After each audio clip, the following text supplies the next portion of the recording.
Part 1 Dawn Chapter 1 The Third Battle of Tiamat. The fleet moved through the dark void in inertial flight, like a cluster of silver arrows, but halted upon reaching a point on the outer rim of the Tiamat system. There, they arrayed themselves in response to the enemy forces ahead. They were 6.2 light-years away from Iserlohn Fortress. It was February of the imperial year 486, which corresponded to space year 795.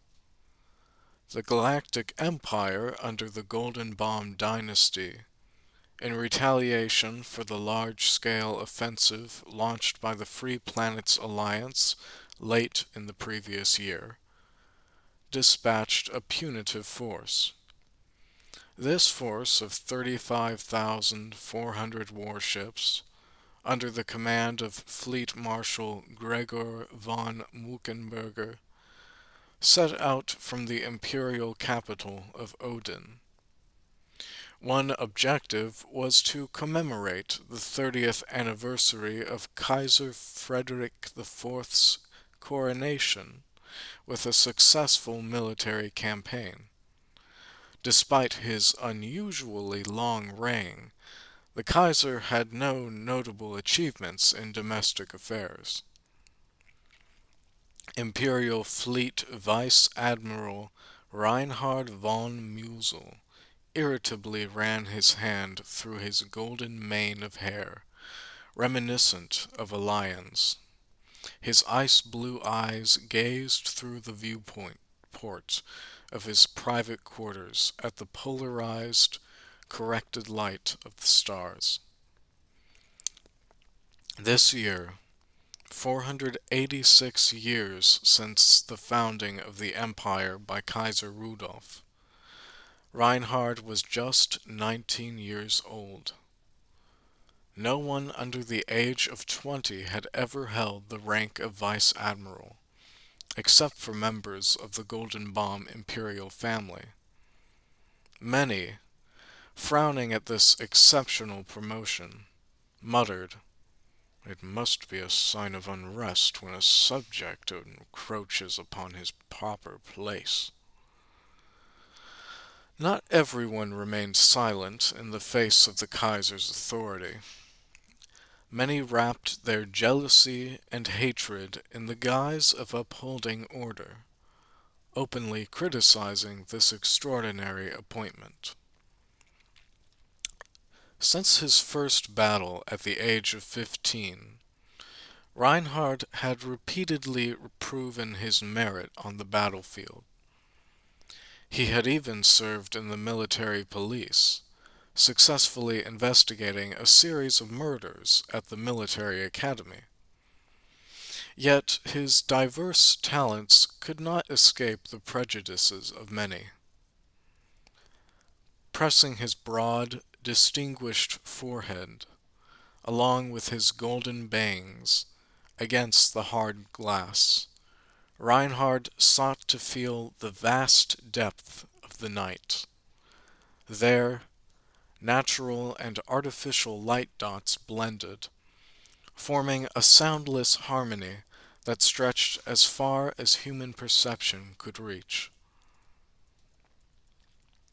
He raised his white right hand, palm upward, lowering it and raising it again. It was a childlike gesture. He was imagining holding the universe in the palm of his hand. The Milky Way was just one of over 100 billion island universes, and the portion of the galaxy touched by humanity's footsteps was only a fraction of that. And what Reinhard currently commanded was merely a small fleet of fewer than 80,000 ships. If only I had command of the entire fleet! Then, even in a pointless battle like this, I could guarantee total victory. Sensing a presence near his smooth cheek, Reinhard cast a glance over his shoulder, immediately softening his sharp gaze. His aide, Lieutenant Commander Siegfried Kircheis, stood there, respectfully waiting. Lieutenant Commander Siegfried Kircheis, like Reinhard, was 19 years old, born just 2 months earlier. His nearly 190-centimeter tall, well-proportioned figure resembled a finely forged saber, exuding strength and grace. His wavy hair was as red as if it had been dyed in the waters of melted rubies. "Excuse me, Lord Reinhard," Kircheis said softly. That form of address had been reserved exclusively for Kircheis since they were children. Between the two, it was understood as a bond that transcended even time itself. "The meeting aboard Fleet Marshal Muckenberger's flagship is about to begin. Please prepare yourself."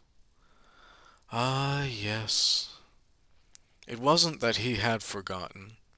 He simply wanted to forget.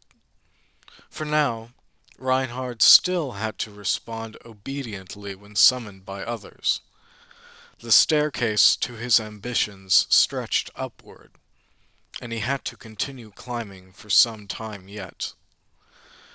Reinhard's ambition was as extravagant as his golden hair, if not more so. Siegfried Kircheis was the only person who knew that this extraordinarily handsome young man would become the greatest traitor in the history of the Golden Bomb dynasty. And Kircheis was his ally in this. Reinhard sought to overthrow the Golden Bomb dynasty and replace it as the ruler of the entire universe. His aim was to rectify the social injustices accumulated over 5 centuries of the dynasty's despotic rule, particularly to abolish the deeply corrupt aristocratic system. Kircheis understood Reinhard's desire, supported it, and sought to help him achieve it. Ever since Reinhard's beautiful and kind sister, Anna Rose, had been taken away to become a consort in Kaiser Frederick IV's harem, this had become a sacred vow for the two of them. In the current system, where no mechanism existed to curb the greed and self-interest of those in power, Reinhard saw no choice but to overthrow the dynasty. To make the Kaiser understand the weight of his sins, it was necessary to remove him from the throne.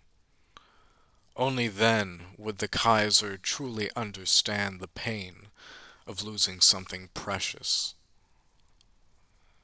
However, the path ahead was long, and along the way they would have to endure many indignities. For example, this current battle, where their lives were staked on a seemingly meaningless confrontation, was one such instance. "How many battles do you think have taken place since the incompetent Grand Duke Herbert's crushing defeat at the Battle of the Dagon Star Zone?" Reinhard's voice was filled with bitterness. This will be the 329th, including minor skirmishes. Over 150 years, 329 battles. They've...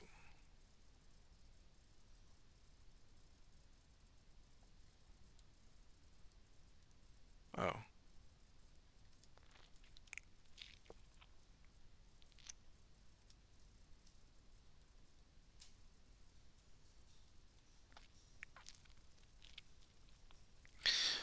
How many battles do you think have taken place since the incompetent Grand Duke Herbert's crushing defeat at the Battle of the Dagon Star Zone?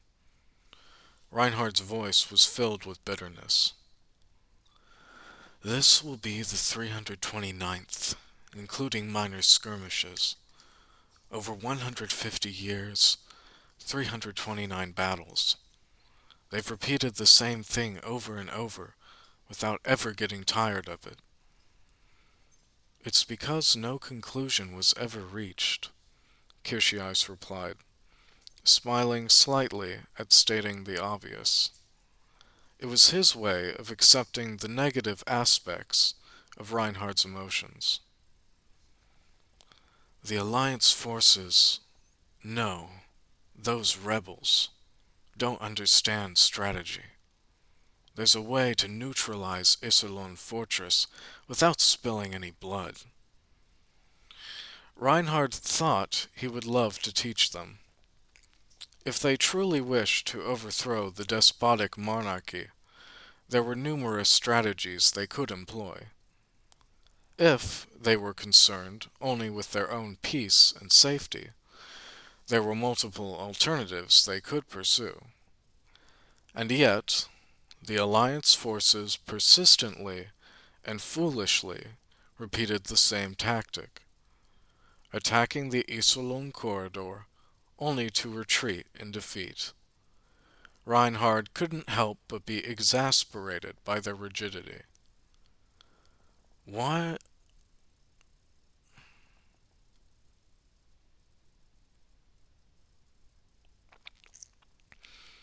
why are they so stubbornly fixated on Iserlohn? They believe that's because there's a fortress. They must attack it head on and conquer it. It's the height of rigidity. That's exactly why it was worth building the fortress, at least from the Empire's perspective. No doubt about that. Kircheis accepted his friend's opinion with a wry smile. Even so, it's about time. The shuttle is already prepared. Kircheis urged his blond friend once more to leave the ship. I don't want to go, Reinhardt said irritably, fully aware that it was an impossible demand. Even if he attended, he would have little chance to speak, and none of his suggestions would be accepted. Many past experiences had taught him that. Reinhard wasn't so weak-hearted as to be hurt by every slight or malice, but he found the prospect of spending barren, isolated time far from a pleasant environment. But Reinhard was not yet a conqueror.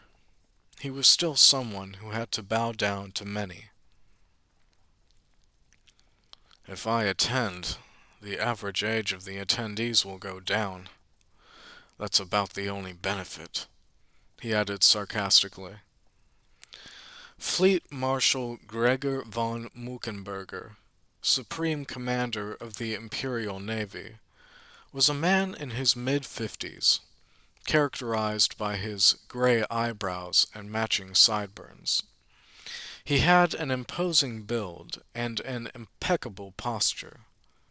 During the Kaiser's parades, it sometimes seemed that the air of authority radiated not from the Kaiser, but from this subordinate. Look at Muckenberger. He's impressive, Reinhardt had once said to Kircheis. However, his praise didn't end there. But impressive is all he is. Before the assembled admirals who had gathered by shuttle to the flagship, Muckenberger first saluted the portrait of the Kaiser and then outlined the deployment of the fleets. He declared that the enemy's surrender will not be accepted. They will be utterly destroyed to glorify the name of His Imperial Majesty, thus beginning the strategy meeting. Reinhard wanted to ask from the depths of his heart, what is the purpose of this battle? What strategic objective justifies mobilizing tens of thousands of ships, sending millions of soldiers to their deaths, and consuming vast amounts of resources and energy? Distracting themselves from that central issue, the admirals limited the discussion to mere tactical matters. But what good would come of that? None of the conversations exchanged made any impression on Reinhard. They are merely playing at war, Reinhard thought. They're a fitting match for the rebels who call themselves the Free Planets Alliance. Thinking of how many people within the Empire had fled to the Alliance in defeat, Reinhard couldn't help but wonder if some of these admirals were making sure they wouldn't lose their future place of exile. No, perhaps that was overestimating them. This, the best they could manage, was likely all their feeble abilities allowed. Suddenly, Muckenberger's voice resounded heavily. Admiral von Musel, what are your thoughts? Dozens of eyes became invisible arrows, shooting at the young man. Aside from a few who were committed to fairness, the gazes carried waves of hostility and derision.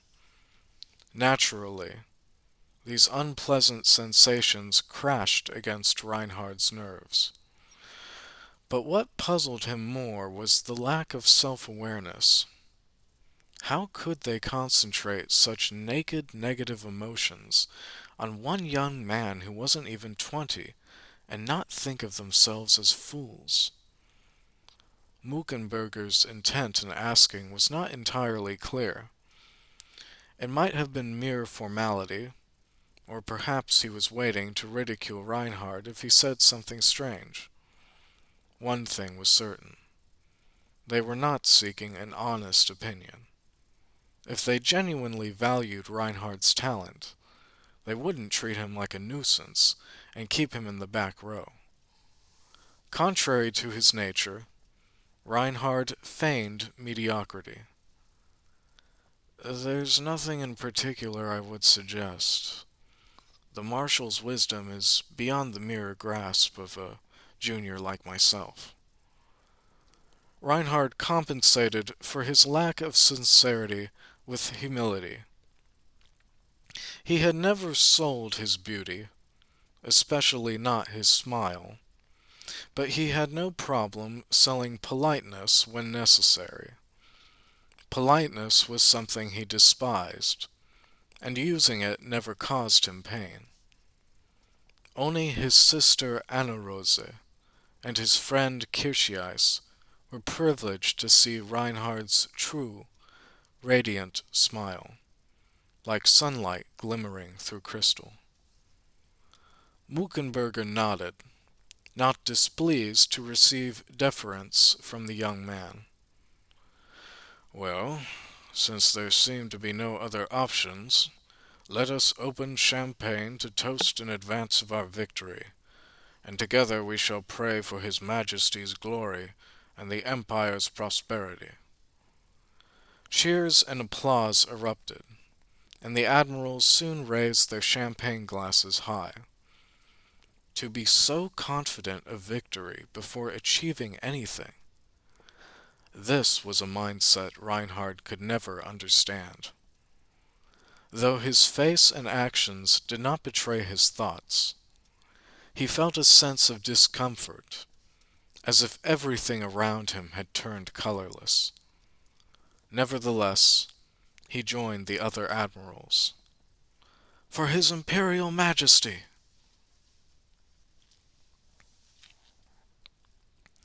Keeping a distance of 80 light seconds from the Imperial forces, the Free Planets Alliance military had deployed a fleet of 33,900 ships. This force consisted of the 5th, 9th, and 11th fleets. However, Supreme Commander Fleet Marshal Lobos, claiming to take a broader view of the battlefield, remained stationary a further 150 light seconds to the rear. One reason for this was that the National Defense Committee had promised to mobilize 2 additional fleets, but the deployment had been significantly delayed, leaving the entire force incomplete. The commander of the Free Planets Alliance's Fifth Fleet, Vice Admiral Alexander Bukak, had lived 3.5 times as long as Reinhard and had 13 times the experience in battle.